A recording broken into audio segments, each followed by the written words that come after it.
আচ্ছা, আর এটা তো হচ্ছে একদম খুবই প্রাথমিক।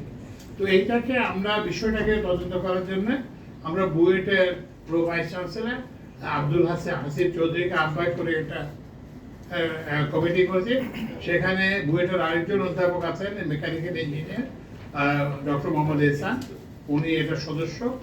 তারপরে হচ্ছে যে ওখানে একটা ওই কি বলে যে কাস্টমারদের কি পরিস্থিতি হয়েছে এবং কি কে কিভাবে ইয়ে হয়েছে, সেই জন্য আমরা অতিরিক্ত বিভাগীয় কমিশনার রাজস্বকে নিয়েছি।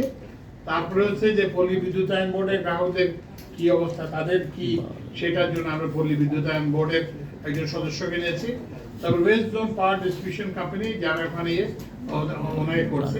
তারপরে হচ্ছে আমরা কি বলে যে বিদ্যুৎ উন্নয়ন বোর্ডের একজনকে নেওয়া হয়েছে এবং পিজিসিবির একজনকে এবং এই বিদ্যুৎ বিভাগের একজনকে 7 সদস্যের, তার মধ্যে ইয়ে 8 সদস্যের, তার মধ্যে একজন ওই যে আমাদের বিদ্যুৎ বিভাগের যে সহকারী সচিব, সিনিয়র সহকারী সচিব, তিনি সদস্য আছেন।